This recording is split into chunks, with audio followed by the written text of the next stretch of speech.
Dan kita akan menjelaskan tentang beberapa kesalahan fatal orang melakukan sholat sehingga sebagiannya bisa membatalkan dan sebagiannya bisa mengurangi pahala, bahkan tertolak sama sekali sehingga sholatnya tidak sampai diangkat ke langit.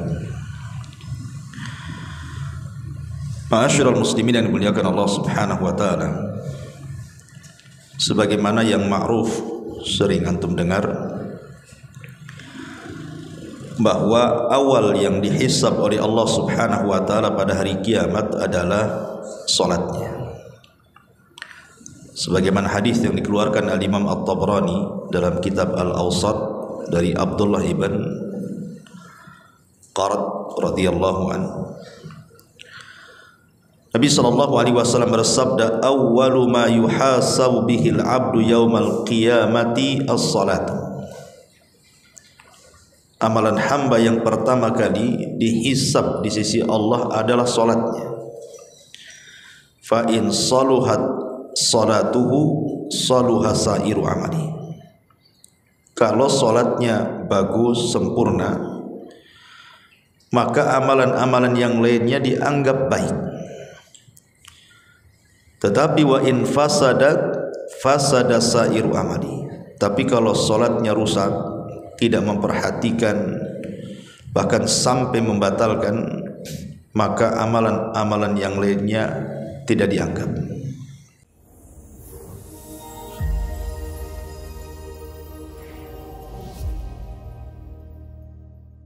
Alhamdulillah wassalatu wassalamu ala Rasulillah wa ala alihi wa sahbihi wa mawalah wa la hawla wa la quwata illa billahi wa ba'du. Hadirin dan hadirat yang dimuliakan Allah Subhanahu wa taala, alhamdulillah di malam hari ini kembali kita bisa duduk untuk bertalabul ilmi.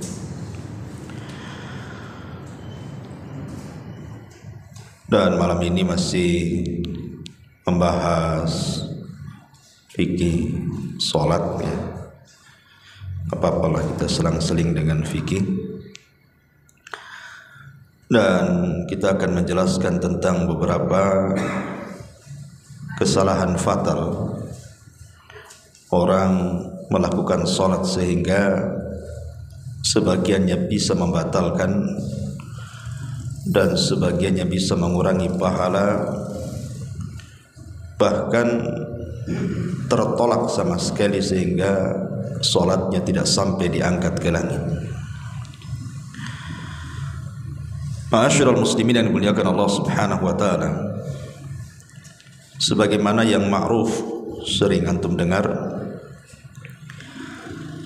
bahwa awal yang dihisab oleh Allah Subhanahu wa taala pada hari kiamat adalah salatnya. Sebagaimana hadis yang dikeluarkan al-Imam At-Tabrani dalam kitab Al-Awsat dari Abdullah ibn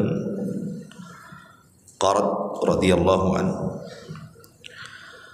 Nabi sallallahu alaihi wasallam bersabda, "Awwalu ma yuhasabu bihil 'abdu yaumal qiyamati as-salat."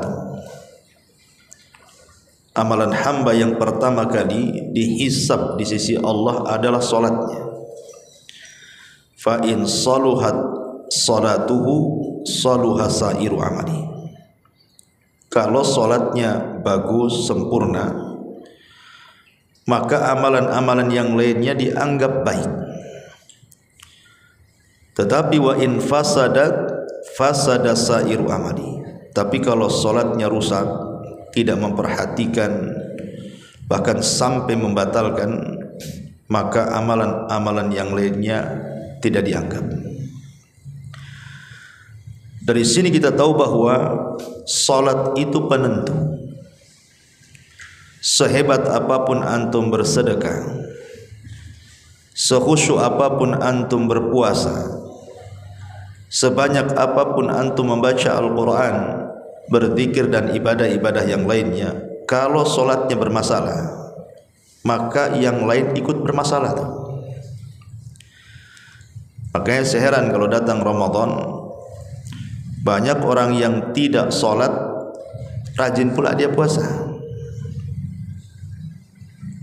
Bahkan kalau ada yang tidak puasa, ditegur dia tuh, kenapa kok tak puasa, katanya. Kalau ditegur, kamu aja sholat enggak, katanya.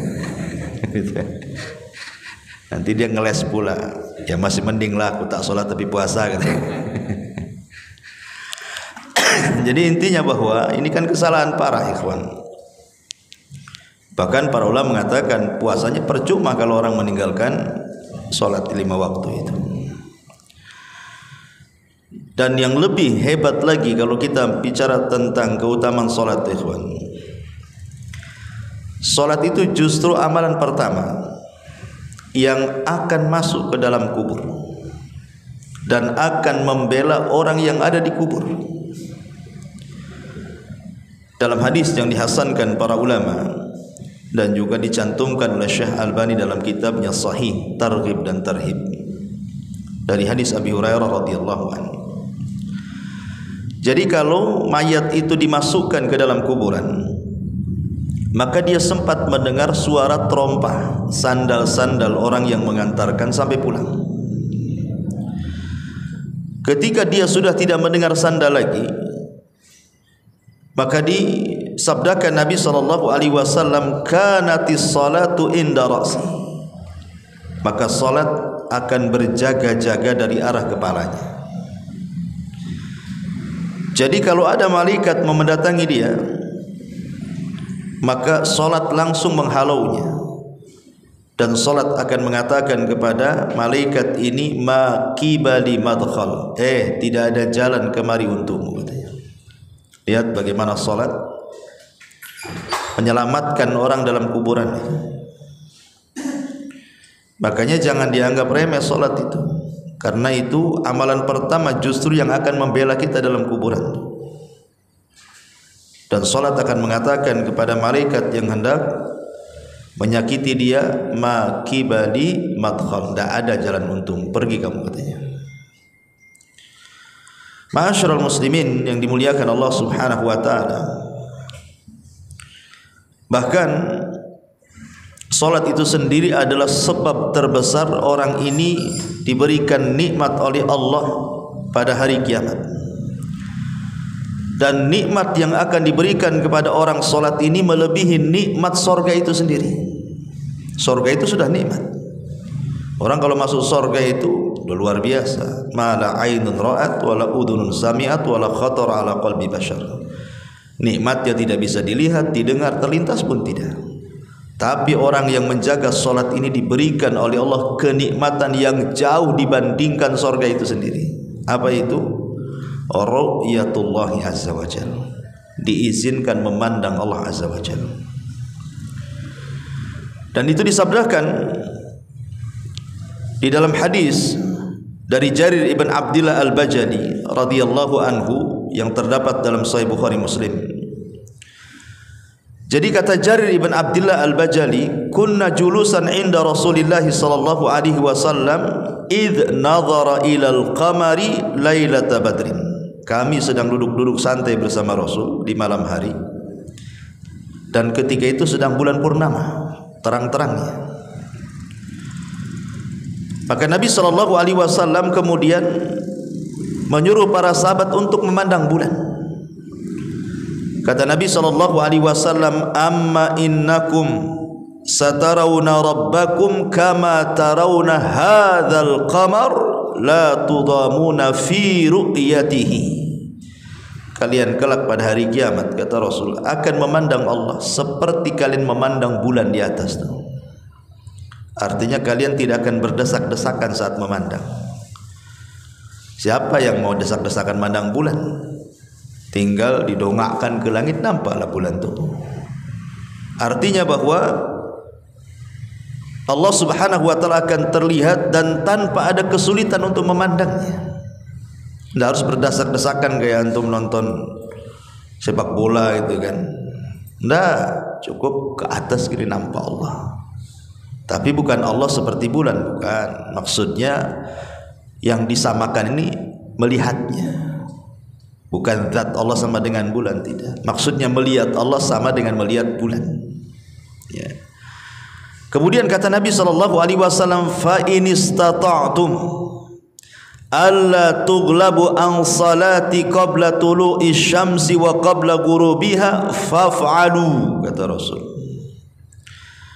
Maka jika kalian sanggup untuk tidak terkalahkan di dalam menjaga salat sebelum terbit matahari alias salat subuh, wa qabla ghurubiha, dan sebelum terbenam matahari alias salat asar, faf'alu, maka lakukanlah. Dengan itu kalian bisa memandang Rabb kalian. Jadi dari sini kata para ulama ketika memberikan catatan kepada hadis ini, lihat bagaimana salat itu adalah sebab terbesar kita mendapatkan nikmat ru'yatullah azza wajalla, bisa memandang Allah. Terutama orang yang menjaga dua salat subuh dan asar. Jadi semakin kita banyak melakukan salat ditambah dengan yang sunnah-sunnah, maka semakin banyak pula kemudian kita akan memandang wajah Rabb kita. Bahkan ulama mengatakan kalau orang memperbanyak salat baik yang wajib ataupun yang sunnah, secara otomatis dia akan banyak berdiri. Ketika orang banyak berdiri di dunia, maka dia akan sedikit berdiri di padang mahsyar. Karena dia sudah sepanjang hidupnya berdiri terus untuk Allah. Tidak mungkin suruh berdiri lagi di padang mahsyar dengan waktu yang lama. Maka dia tidak akan lama-lama berdirinya di padang mahsyar itu, karena dia sudah terlampau lama berdiri untuk Allah ketika di dunia.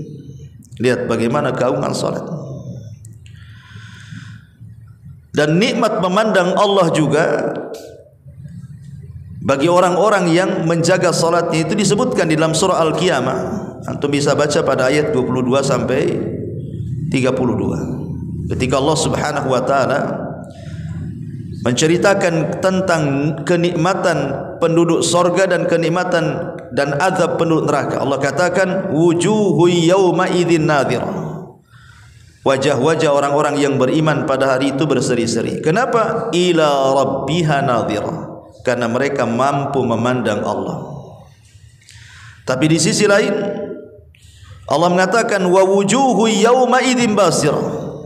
Tapi wajah orang-orang kafir itu mereka bermuka suram. Kenapa? Tadhunnu an yuf'ala biha faqirah. Mereka yakin bahwa akan ditimpakan kepada mereka malapetaka yang besar. Kemudian Allah mengatakan kalla idza balagatit taraq wa qila man raq wa dhanna annahu al-firaq wal tafatis saqu bis-saq ila rabbika yauma idzinil masaq. Di sini syahidnya fala saddaqa wala shalla walakin kadzdzaba wa tawalla. Sekali-kali jangan seperti itu.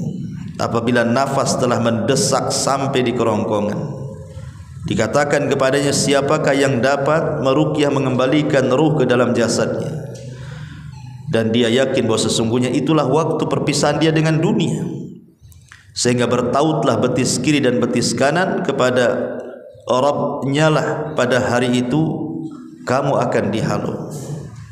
Kenapa demikian? Karena fala saddaqa wala shalla. Dia tidak pernah membenarkan Allah dan Rasulnya, dan dia tidak pernah solat. Macam mana orang yang tidak pernah solat akan memandang Rabb-Nya? Maka mafhumnya adalah orang yang senantiasa menjaga solat, itulah yang Allah katakan wujuhu yawma idzin nadhira ila rabbiha nadhira. Wajah-wajah orang yang beriman pada hari itu berseri-seri karena mereka memandang Rabb mereka. Lihat bagaimana orang menjaga salat itu diberikan nikmat yang luar biasa melebihi nikmat surga itu sendiri, memandang wajah Allah Subhanahu wa taala. Karena di dunia saja ikhwan, ketika antum salat kemudian antum saat ruku atau saat sujud, disitulah kesalahan kita itu sebenarnya jatuh. Makanya perhatikan antum kalau salat itu ruku dan sujud tuh, karena di situ letak kesalahan kita itu digugurkan. Karena di zaman Abdullah ibn Umar ini melihat ada laki-laki ini ketika sholat berdirinya lama sekali. Tapi ketika ruku sujud cepat, ngebut.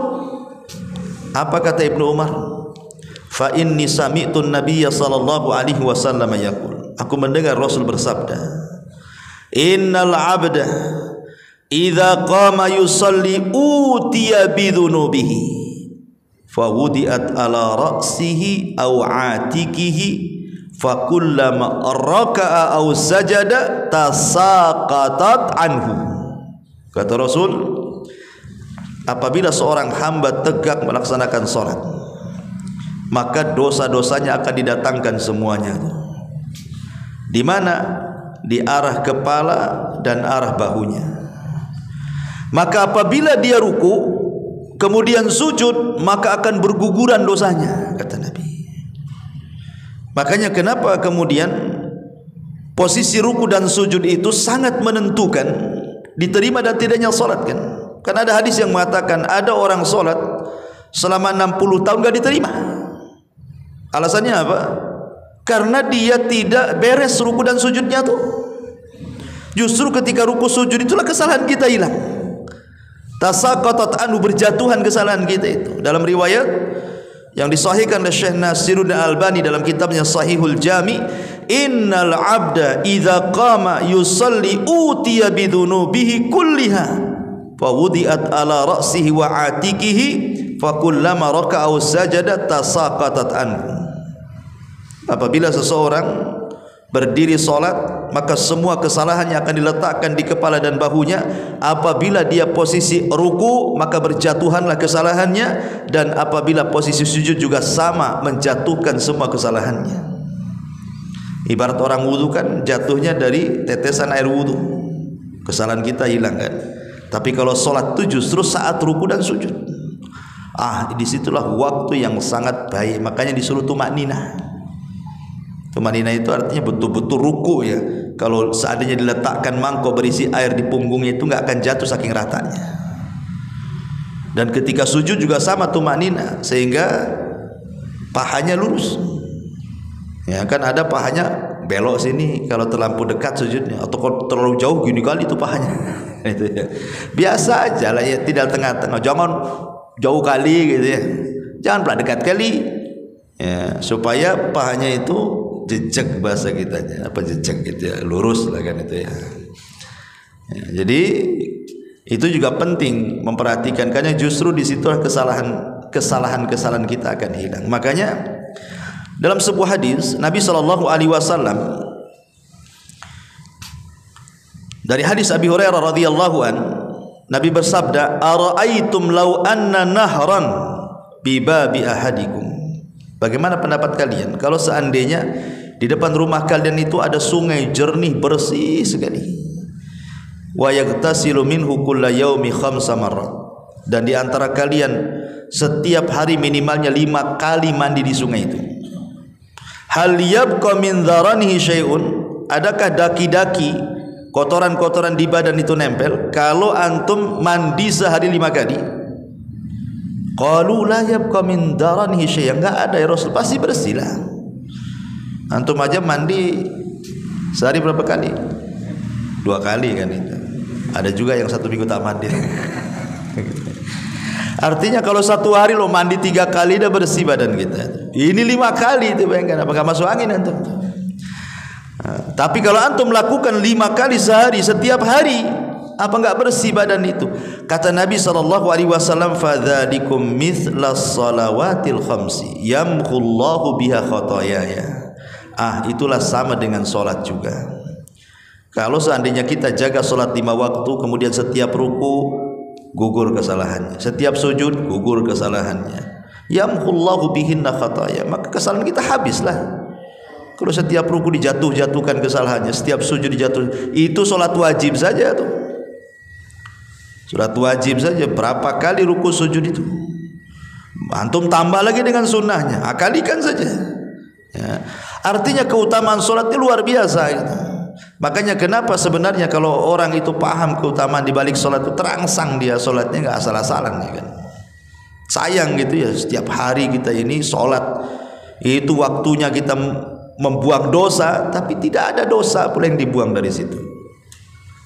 Makanya Nabi SAW sangat memperhatikan kondisi solat, terutama dalam posisi ruku dan sujud itu. Baik, kita akan menyingkat beberapa kesalahan. Singkat aja ya kalau kita jelasin. Ada kitab bagus namanya Akhtaul Musallin, kayak karya masyhur Hasan Salman, salah seorang murid dari Syekh Albani. Itu bagus sekali ya, banyak tuh. Tapi saya tidak mungkin mengemukakan semuanya karena waktu juga. Kita akan sesingkat-singkatnya saja. Kita mulai dari wudu dulu ya, karena sholat itu tidak sah kecuali dengan wudu. Pertama, terkadang orang ketika wudu lupa membaca basmalah ya. Memang pendapat yang sahih, orang yang lupa membaca basmalah itu sah wudunya. Tapi ada juga yang mengatakan harus diulang, diulang wudunya kalau dia lupa baca basmalah. Ini terjadi khilaf ulama, walaupun yang rajih sah wudunya ya. Tetapi kan kalau sudah ada khilaf ulama seperti ini kan kita tidak tahu mana dikhawatirkan yang kuat yang batal, yang ataupun mungkin yang kuat yang tidak batal. Kita tidak tahu. Kalau sudah khilaf ini masalahnya repot. Makanya biar keluar dari khilaf ulama, baca saja ya, baca saja. Dan kalau ingat tidak ingat di awal, baru ingat kemudian di pertengahan, ya nggak apa-apa kata ulama. Kita baca basmalah di pertengahan wudu. Ini yang pertama. Yang kedua, dalam gerakan, ada gerakan-gerakan itu yang dalam sifat sholat wudu Nabi tidak disyariatkan diulang. Seperti umpamanya mengusap kepala, itu kan tidak disyariatkan diulang, cuma satu kali saja ya. Artinya ketika tidak disyariatkan diulang dan Nabi SAW hanya mengusap satu kali, jangan kemudian kita membuat syariat yang tidak diajarkan Nabi. Kalau yang lain bolehlah sekali basuhan atau 2 kali basuhan atau 3 kali basuhan yang paling banyak. Tidak boleh lebih juga ya, karena Nabi SAW mengatakan dalam sebuah hadis bahwa siapa yang menambah, faman zada ala hadza au naqasa faqad asaa wa zalama.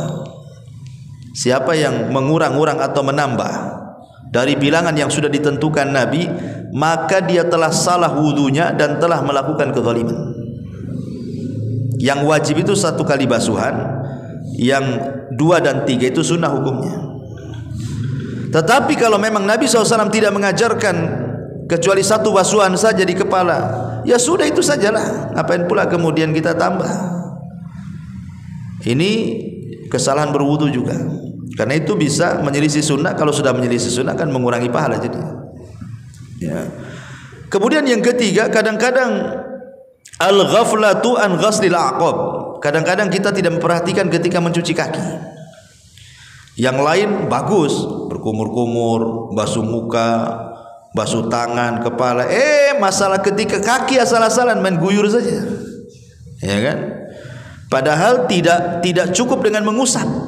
Makanya ketika Allah Subhanahu wa taala berfirman, "Idza kuntum ila sholati faghsilu wujuhakum wa aydiyakum ilal marafiq wamsahu bi ru'usikum wa arjulakum."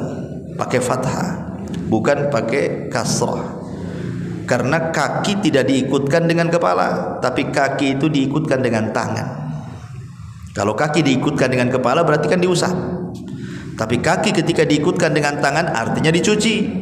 Cuci itu bukan hanya sekedar mengusap, tetapi ada adalku, gosokan bahasa kitanya.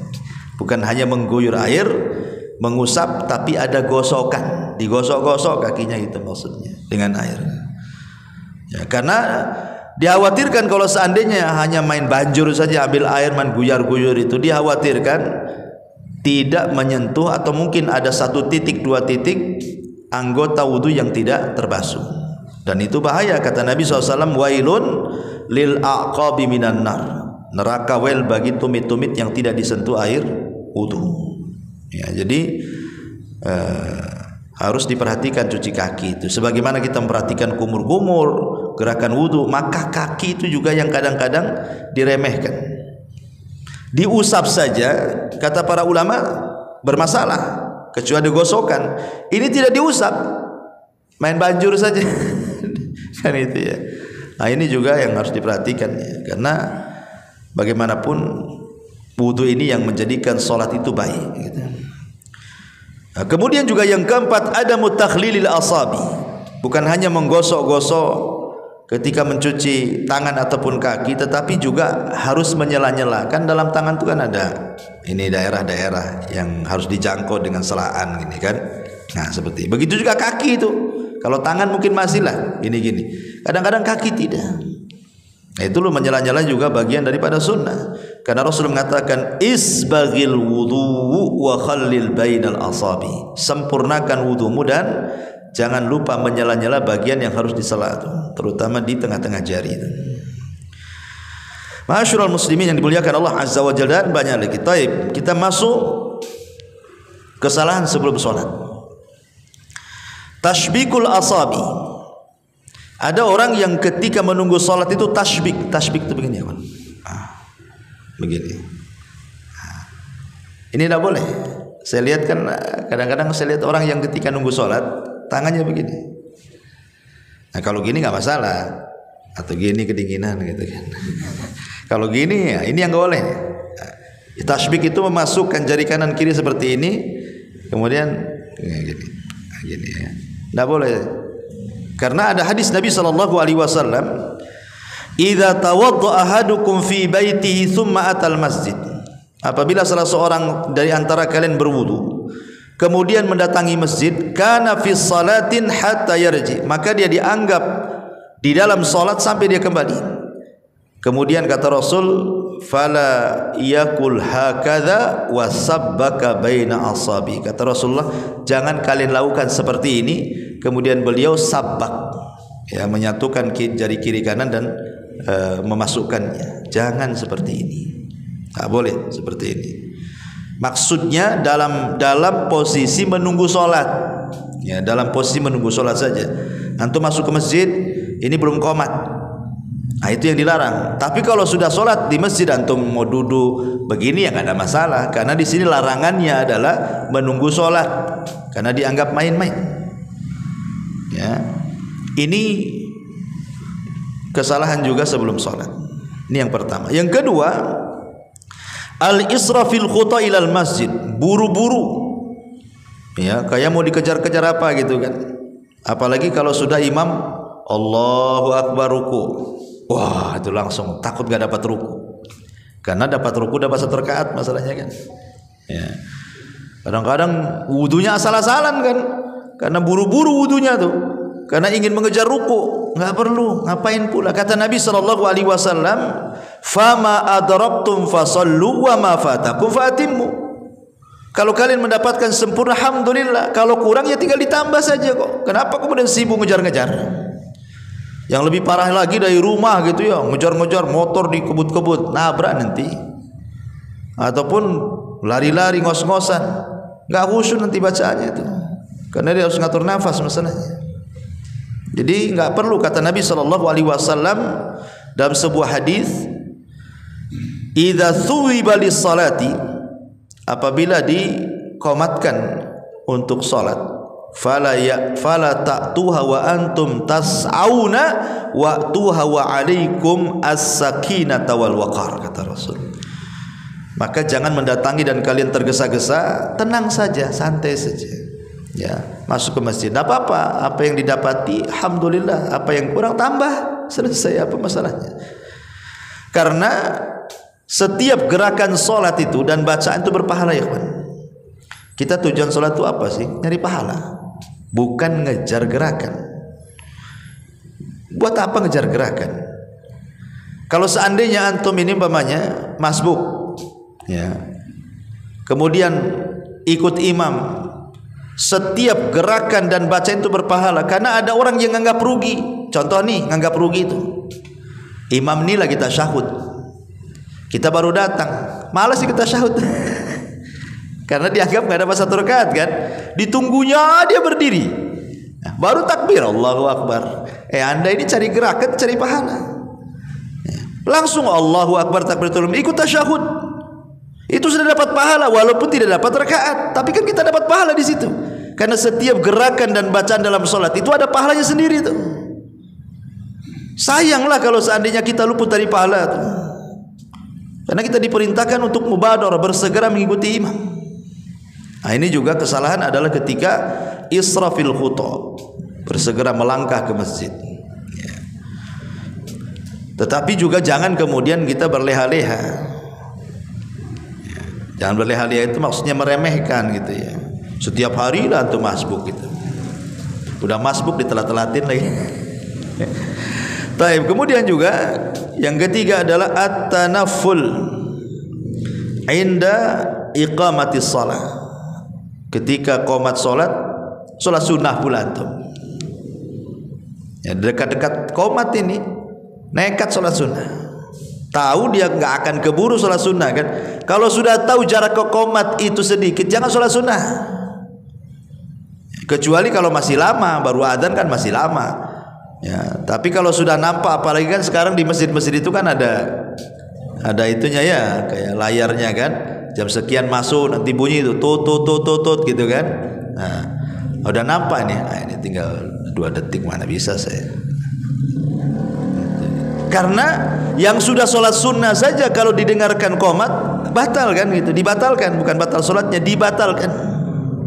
Kenapa dibatalkan? Karena dia rugi, kemudian dia memperjuangkan yang sunnah, kemudian luput yang wajib. Kecuali posisi dia itu lagi tasyahud akhir. Ya tidak masalah lah, kan tinggal tasyahud akhir saja. Dan ini baru qomat. Ya, berarti kalaupun lewat sedikit sekali. Ya. Tapi kalau masih 1 rakaat lagi, kemudian dia qomat, ya rugilah. Dan pasti dia pun tidak akan khusyuk. Ya, enggak akan khusyuk dia, karena takut dia ketinggalan salat wajib juga. Makanya kata Nabi SAW, "Idza uqimatis salatu fala salata illal maktubah." Apabila qomat dikumandangkan, tidak ada salat kecuali yang wajib. Hadis dikeluarkan Bukhari Muslim. Kemudian ketika masuk ke dalam masjid, ini juga kesalahan, adamu taswiyatis shaf wa tarkus saddil faraj. Tidak langsung merapatkan shaf dan meluruskannya.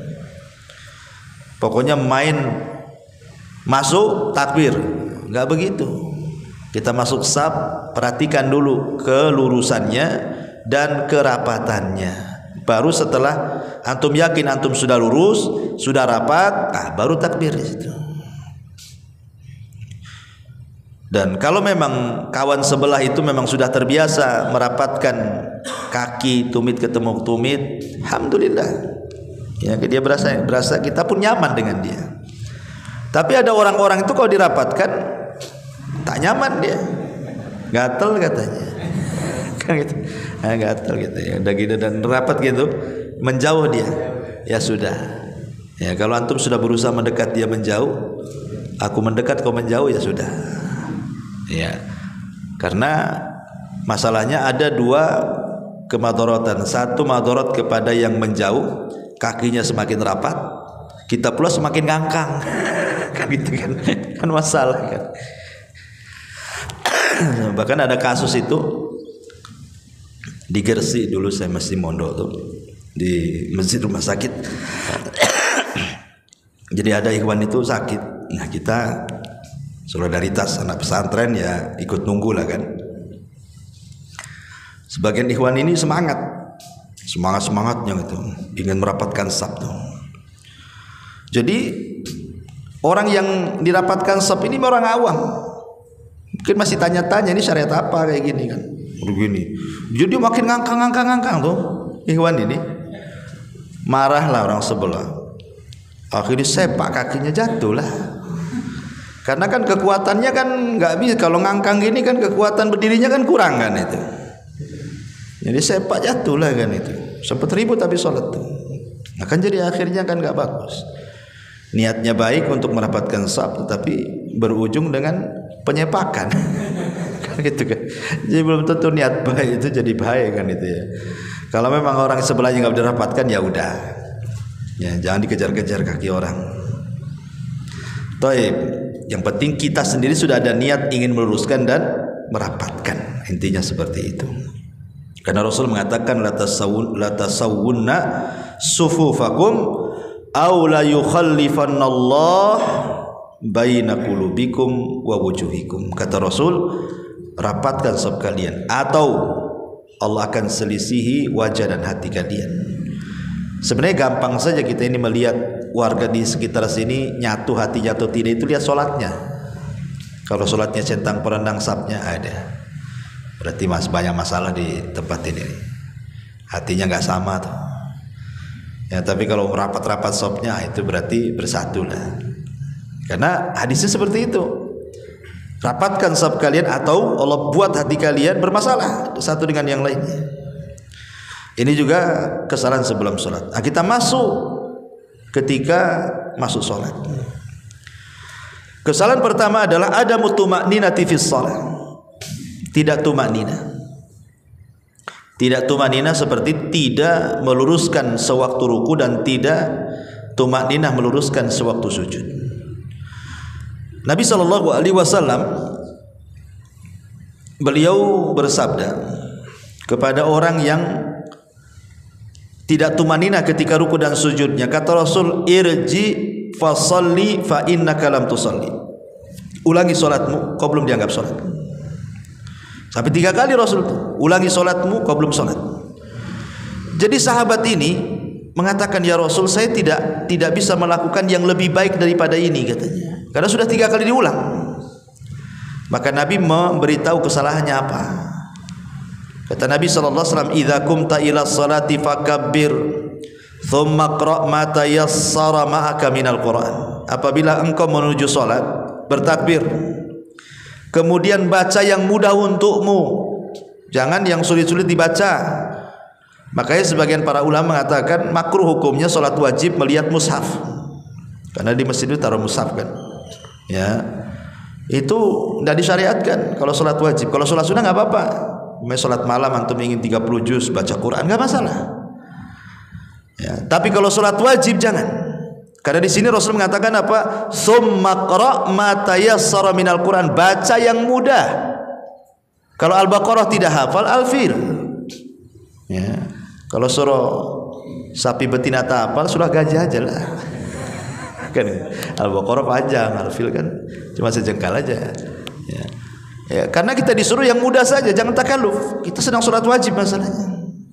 Kalau sholat sunnah nggak apa-apa, pegang Quran duduk aja boleh, kita sholat sunnah itu. Ya. Kalau sholat wajib kalau bisa jangan takalluf, jangan membebani diri. Tsummarka hatta tatma'inna raki'an. Kemudian ruku sampai tumakninah rukunya. Tsummarfa hatta ta'tadila qa'iman. Kemudian beritidallah sampai betul-betul sempurna berdirinya. Tsummasjud hatta tatma'inna sajidan. Kemudian sujud sampai tumakninah dalam sujudnya. Tsummarfa hatta tatma'inna jalisan. Kemudian duduklah di antara 2 sujud sampai kau tumakninah. Tsummasjud, kemudian sujud kembali hatta tatma'inna sajidan. Tsummaf'al dzalika fi salatika kulliha. Kemudian sujud sampai tumakninah, lakukan seperti itu dalam semua sholatmu. Artinya jangan meremehkan soal tumakninah dalam sholat. Karena tadi sewaktu kita ruku disitulah letak kesalahan kita gugur. Sewaktu kita sujud disitulah letak kesalahan kita gugur. Maka kalau bisa rukunya tumakninah agak panjang, jangan cepat-cepat kan itu.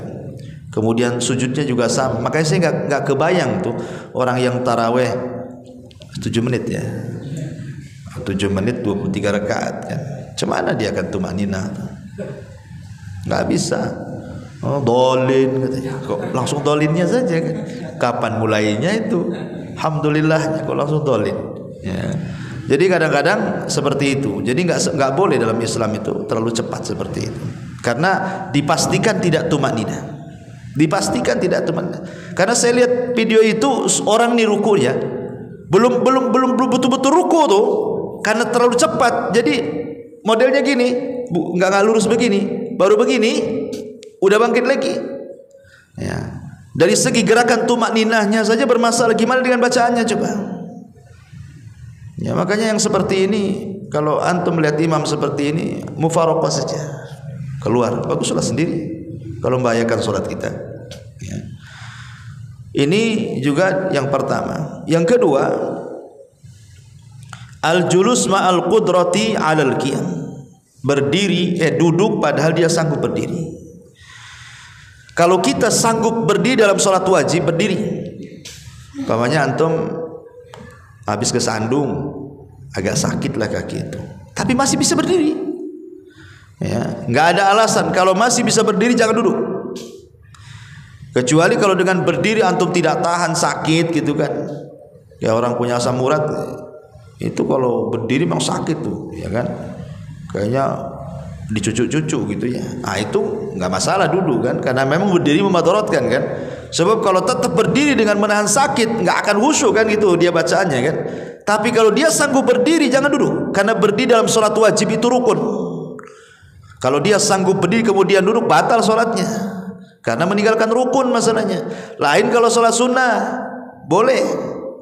Nabi SAW ketika di masa tuanya beliau sholat sunnah duduk, tetapi Rasul memberikan arahan kepada kita ketika kita sholat sunnah, pemain sholat malam antum sambil duduk, pahala orang yang sholat sunnah sambil duduk padahal dia bisa berdiri dapat separuh daripada sholat yang berdiri.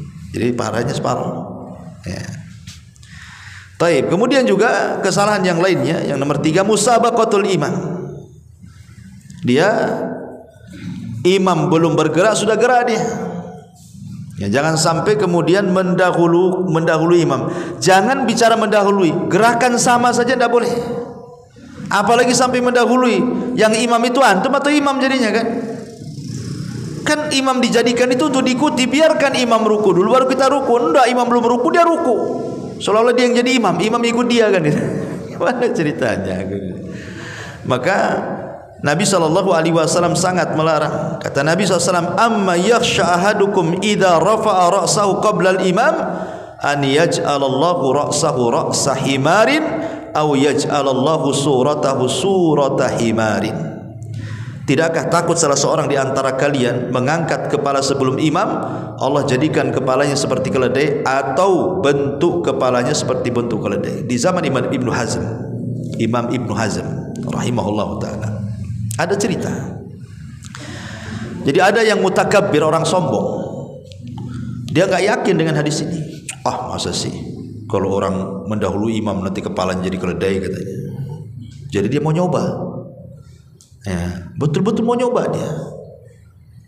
Akhirnya dicoba sama dia. Sebelum imam mengangkat, tiba-tiba kemudian dia mengangkat kepala sebelum imam. Subhanallah, Allah berikan keajaiban, langsung Allah adab seketika, kes kepalanya jadi keledai. Itu di zaman Imam Ibnu Hazm. Imam Ibnu Hazm itu imam dari Cordova sana, Maroko, ya, Andalus zaman dulu. Kitabnya namanya Muhalla, yang kata Ibnu Taimiyah tidak lengkap kalau perpustakaan tidak ada kitabnya Imam Ibnu Hazm. Nah di zaman Ibnu Hazm itu peristiwanya nih. Dari sini berarti betullah apa yang disabdakan Nabi SAW bahwa di antara umat ini, maksudnya umat Islam di akhir zaman itu akan terjadi apa? Khasfun wa qadfun wa maskhun, kata Rasul. Akan terjadi kepada umat akhir zaman itu khasfun. Khasfun itu kalau dilihat ke langit gerhana, tapi kalau lihat ke bumi berarti gempa. Berarti akan banyak gempa, kata Rasul, dan banyak gerhana. Memang gerhana tiap tahun. Di zaman dulu gerhana jarang-jarang, tiap tahun ada gerhana. Gempa pun hampir ada di mana-mana. Barusan gempa di Maroko kan. Kemudian qadfun, hujan batu, ya. Kemudian mashun, dirobahnya manusia. Ada sebagian mengatakan maksudnya dirobah tabiatnya dari tabiat manusia jadi tabiat binatang. Makanya banyak orang-orang itu kelakuannya kayak binatang tuh. Bukan kayak manusia. Kadang-kadang binatangnya nggak melakukannya, dia pula melakukan. Seperti siapa? Orang LGBT itu. Binatangnya nggak melakukan, dia aja melakukan. Kemudian ada juga yang mentafsirkan ala zahiriha, artinya dimaknai secara zahirnya. Maksudnya Allah merubah jasad manusia seperti jasad hewan, seperti kasusnya di zaman Imam Ibnu Hazm ini kan. Dia nyoba-nyoba, mana ada kalau saya mendahului imam kepala saya jadi keledai. Betul jadi keledai. Nah itulah makanya bagaimana Allah Subhanahu wa taala murka kepada orang yang menyelisih sunnah Nabi. Kemudian juga di antara kesalahan selanjutnya adalah adamul mubadarati ila dukhuli fi sholati hala sujudil imam. Tidak mau bersegera, imam lagi sujud, nunggu dulu dia. Imam lagi tasyahud, nunggu dulu. Pokoknya dia maunya ketika imam berdiri mau ikut dia. Kalau selain posisi berdiri atau rukuk nggak mau ikut dia. Nah ini juga kesalahan. Karena imam dijadikan untuk diikuti, sudah saya jelaskan tadi. Bahkan ada hadis Nabi mengatakan, idza ji'tum ila sholati wa nahnu sujudun fasjudu wala ta'udduha syai'an. Apa kata Rasul? Kalau datang kalian dan kami sedang sujud, bersegera ikut gerakan, kata Rasul. Hadis dikeluarkan Nabi Daud. Kemudian juga kesalahan berikutnya, tarku raf'il yadaini fi mawadi'ir raf'i. Tidak mengangkat tangan di waktu-waktu ketika mengangkat tangan. Kapan mengangkat tangan? 4 tempat. 1, taat takbiratul ihram. Allahu akbar. Ngangkat tangan itu bukan takbiratul ihram. Takbiratul itu ucapan Allahu akbar, itu takbiratul ihram. Ya, kalau ngangkat tangan ya ngangkat tangan. Ya, ini 1. Ya. Kemudian yang kedua, inda ruku, ketika hendak ruku, ngangkat lagi Allahu akbar ruku. Ya, ini kedua. Kemudian yang ketiga, inda raf'i minhu, ketika bangkit dari ruku, angkat tangan lagi Allahu akbar. Ya. Kemudian yang terakhir, wa inda raf'i minat tasyahhudil awal, dan ketika bangkit dari tasyahud awal Allahu akbar. Berarti angkat tangan 4 tempat nih. Ya, takbiratul ihram Allahu akbar, saat ruku Allahu akbar, bangkit dari ruku Allahu akbar, kemudian setelah tasyahud awal bangkit ke rakaat berikutnya, angkat tangan lagi. Ya, saya lihat ada orang yang setiap gerakan angkat tangan dia, tapi ada juga yang setiap gerakan tidak ada angkat tangan juga, takbiratul ihram saja. Ada yang terlalu ekstrim, ngangkat tangan semua. Ada yang tak ngangkat tangan sama sekali kecuali takbiratul ihram. Nah, ini juga kan kesalahan gitu ya, karena menyelisih sunnah. Memang tidak membatalkan sholat kecuali takbiratul ihram kan itu ya. Nah, tapi kan mengurangi pahala, karena bagaimanapun melaksanakan sunnah itu penting dalam sholat kan. Kemudian juga kesalahan yang lain adalah adamus sujud alal a'dha'i sab'ah. Dia tidak sujud di atas 7 anggota sujud. 7 anggota sujud itu maksudnya 2 telapak tangan, 2 sudah dihitung 2, 1, 2 kan itu. Kemudian 2 lutut berarti 4. Kemudian 2 ujung jari-jari kaki berarti 6 ya. Kemudian dahi dan hidung 7. Ini harus nempel di bumi ini. Saya lihat pernah ada orang sujud kakinya ngangkat ke atas. Pernah tuh lihat orang lihat sujud kakinya ngangkat tuh. Nah, kakinya nancep. Atau hanya dahinya, hidungnya nggak kena. Nah, makanya dahi dengan hidung itu satu paket itu. Kalau sampai ada di 7 anggota sujud tidak nempel di bumi, tidak sah sujudnya. Karena Nabi SAW yang mengatakan dalam sebuah hadis, ya, idza sajada amkana anfahu wa jabhatahu, apabila kalian sujud benamkan hidung dan dahimu, ya. Wa nahayadaihi an jambaihi, jauhkan lambung dari sikut. Jangan gini, nggak ada perbedaan sujud laki-laki dan perempuan itu. Karena ada yang bertanya, Ustaz, katanya kalau perempuan itu dirapatkan, kalau laki-laki dilenggangkan. Nggak ada, sama semuanya. Bahkan kalau anak-anak kambing masuk dia. Ya, tapi kalau antum sholat jamaah rapat sapnya ya jangan dibentang-bentang gini. Ya kasihan dong sebelah kan itu. Kalau sholat sunnah, karena posisi kalau lagi rapat gitu kan agak sulit. Ya gimana lagi kan gitu ya. Tapi kalau sedang sholat sunnah sendirian kan bisa untuk melakukan ini. Ya. Kemudian kata Nabi SAW, wa wada'a kaffaihi hadwal mankibaihi, kemudian meletakkan kedua telapak tangan sejajar dengan bahu saat sujud.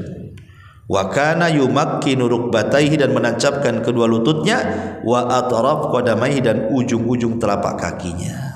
Berarti 2 ujung telapak kaki, 2 lutut, 2 telapak tangan, dahi dan hidung, itulah disebut dengan arkan sujud. Ya, rukun-rukun sujud di situ. Nah, taib. Kemudian kesalahan berikutnya adalah ketika sholat dia mengangkat suara saat berzikir. Ya sebelahnya keganggu. Karena ada orang yang dia saking khusyuknya dia nggak sadar waswes-waswesnya itu sampai mempengaruhi sebelah kanan sebelah kiri itu. Tidak boleh ganggu orang sebelah kanan kiri. Kenapa? Karena Rasul yang mengatakan ayyuhan nas inni imamukum. Wahai ala inna kullukum afan. Hadis ini dikeluarkan Imam Abi Dawud. Ala wa inna kullukum munaji rabbahu. Ingatlah kalian itu sedang bermunajat kepada Allah. Fala yu'dhiyanna ba'dukum ba'dha. Jangan menyakiti sebagian kalian dengan sebagian yang lainnya. Wala yarfa ba'dukum ala ba'din fil qira'ah. Jangan kencang-kencang kalian ketika membaca bacaan dalam salat. Nanti keganggu orang sebelahnya enggak khusyuk. Lebih parah lagi loh, was-was enggak sikat gigi lagi kan. Keluar semua baunya kan. Lebih parah lagi itu. Ya, jangan ganggu ya. Ingat, makanya ketika Rasul mengatakan, ditanya sahabat Rasul, apakah Tuhan kami ini jauh sehingga kita harus manggil-manggil? Ataukah Tuhan kita ini dekat sehingga harus berbisik-bisik? Ya. Maka turunlah ayat wa idza sa'alaka ibadi anni fa inni qarib ujibu da'watad da'i idza da'an falyastajibu li wal yu'minu bila alam yarshud.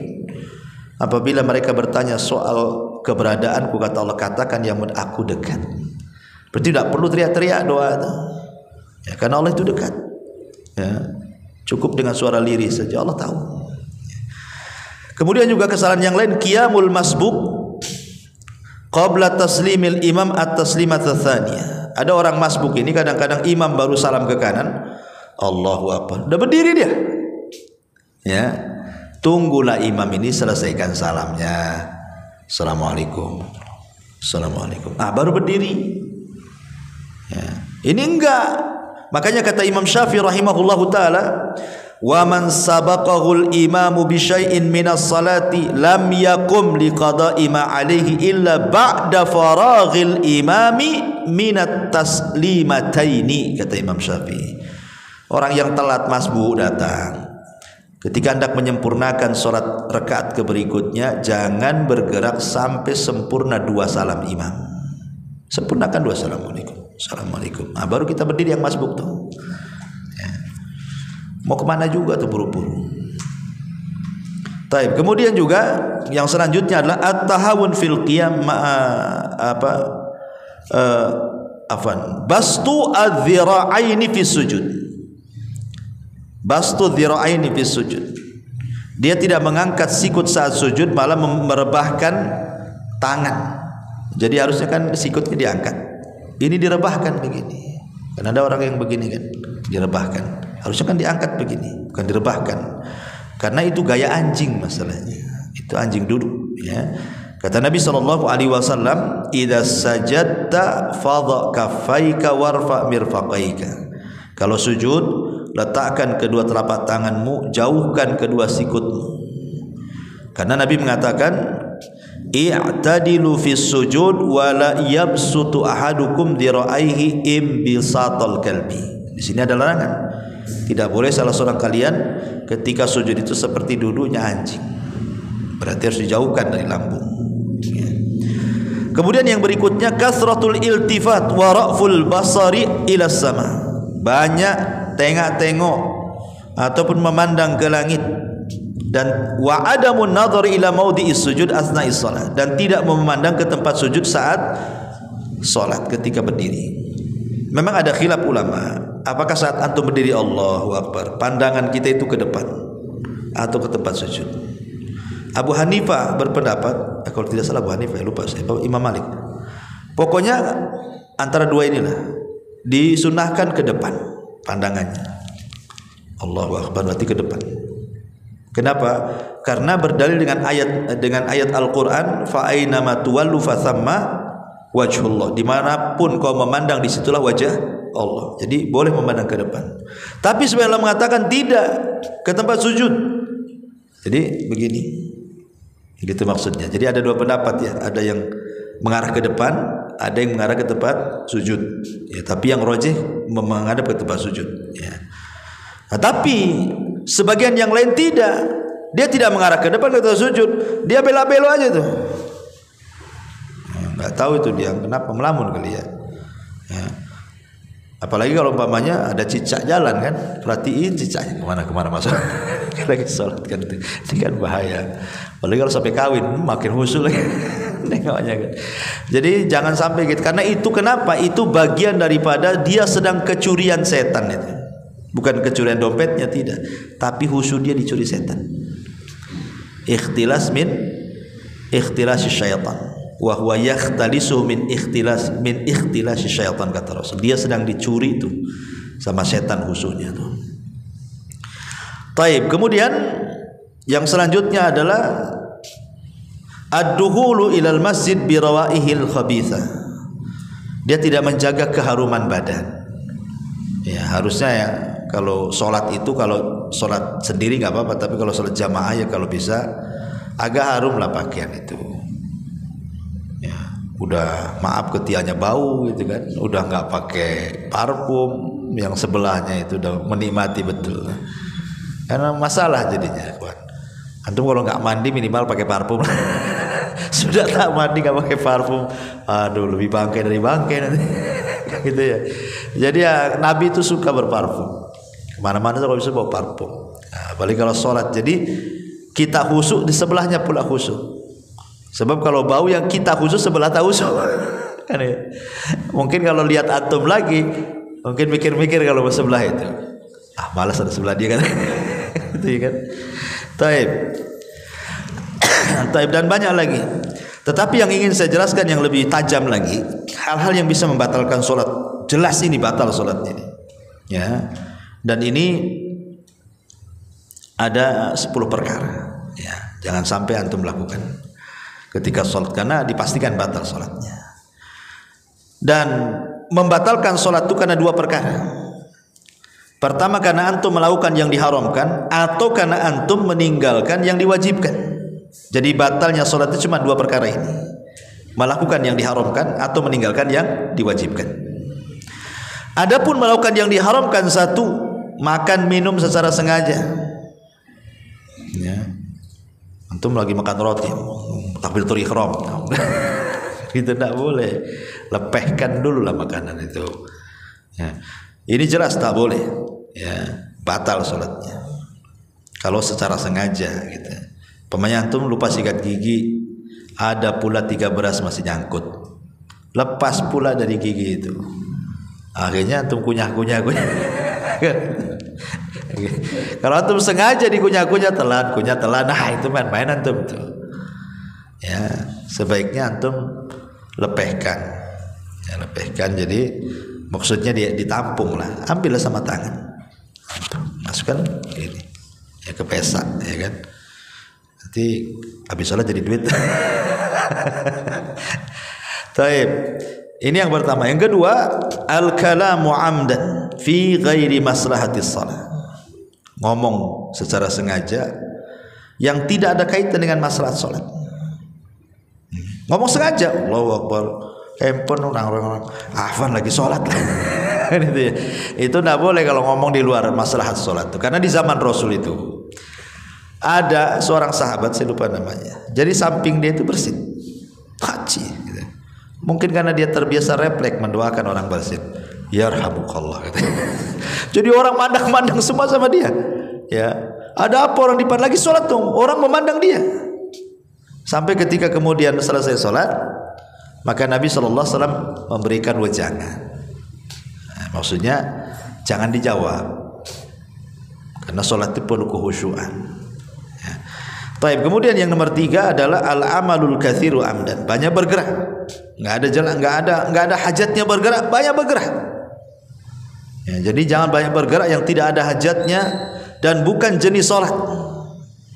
Bukan jenis sholat, tapi banyak bergerak. Walaupun para ulama itu membedakan, kalau sedikit ya dimaafkan. Seperti kalau mazhab Syafi'i itu kan 3 gerakan kan itu ya. Nah, tapi kalau banyak bermasalah, bisa batalkan sholat kalau terlalu banyak bergerak. Maksudnya bergerak yang bukan bagian daripada gerakan sholat.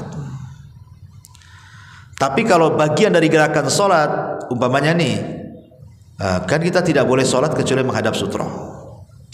Umpamanya di situ, antum jadikan orang yang duduk di situ, jadikan sutra. Kemudian pergi pula dia. Kalau hanya 2 langkah ke sini, nggak apa-apa, dekat. Tapi kalau antum jadikan sutra di situ, Pergi dia. Antum jalan sampai sini jalan-jalan tuh namanya. Enggak usah. Ya, kalau masih memungkinkan selangkah dua langkah enggak apa-apa. Tapi kalau jauh kali nanti orang nengok sholat gaya apa itu? Ini sholatnya Wahabi nih. Kalau salah kan itu. Ya. Baik. Kemudian yang nomor 4, adz-dzahiku fi sholati, tertawa dalam sholat.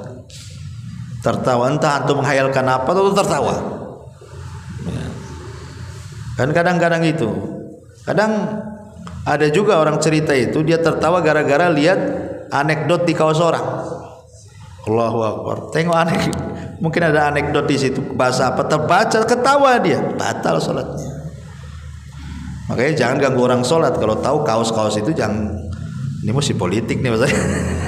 Kaos partai. Sampai ada cerita itu ketika dia tasyahud itu kan gini. Sekali yang di sampingnya nomor turut 2 jadi gini tasyahudnya. Berarti bolonya lagi.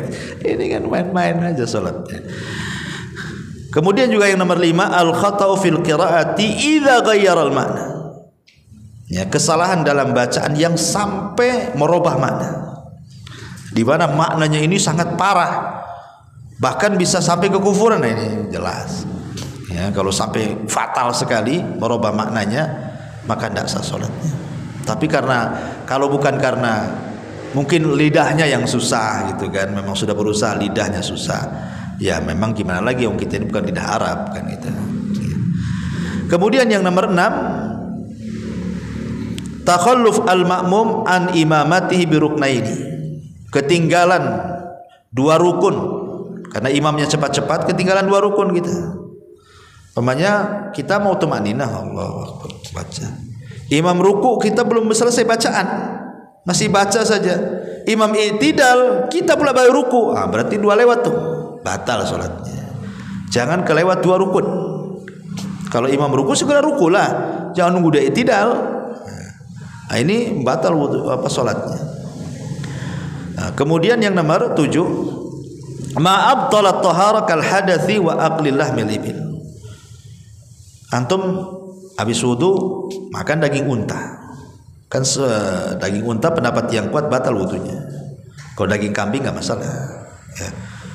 Jadi waktu sholat Allahu Akbar, oh iya tadi saya baru makan sate unta, batalkan sholatnya.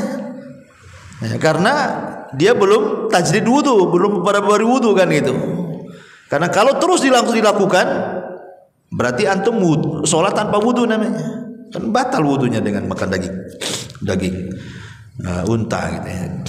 Atau antum yakin bahwa antum kentut, memang tak ada ledakan, dan juga tak ada bau pula gitu kan, sehingga antum nyantai aja, kan nggak nampak juga sama orang.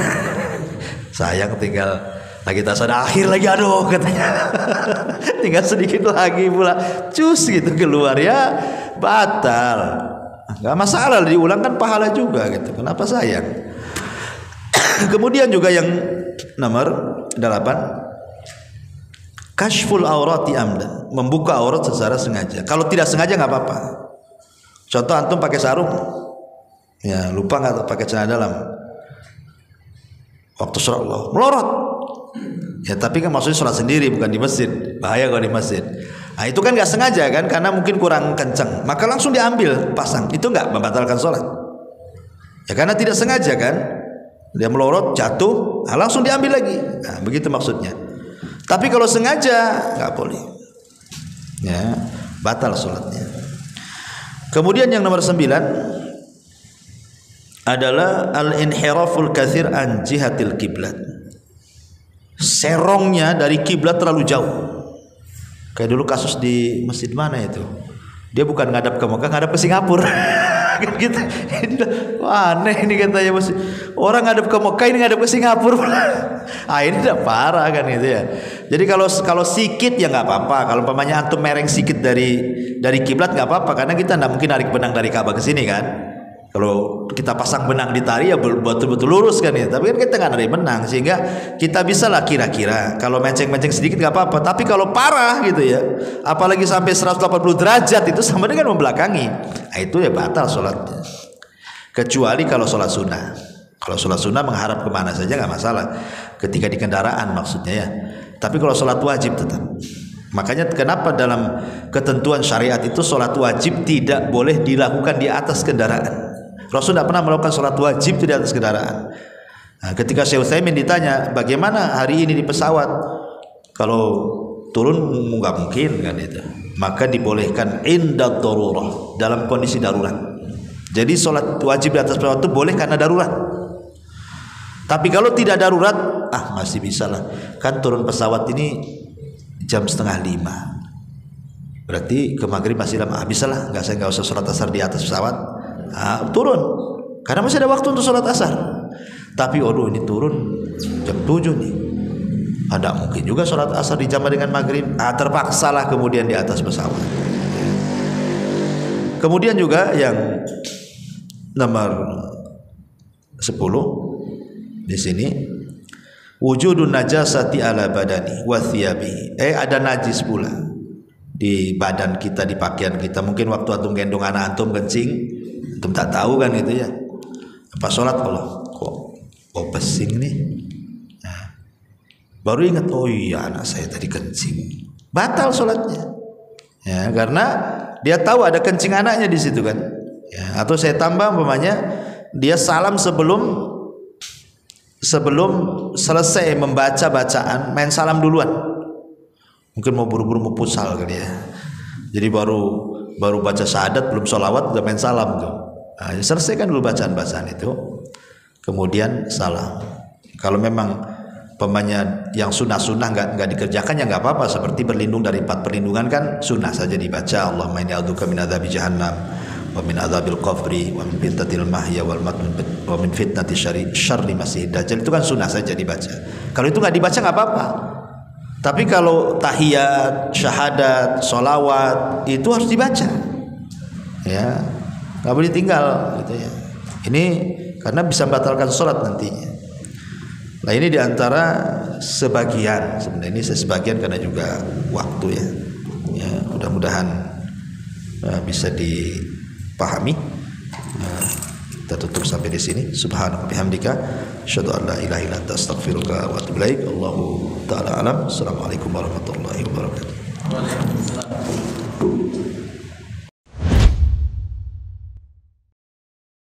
Intinya bahwa tolong berakhlak kepada Allah. Membahas tafsir dari surah Al-Imran. Lahirlah Imam Muslim, Abi Dawud, Tirmidzi, Ibnu Hibban. Jadi ketika Yunus alaihi salatu wassalam terkena undian itu,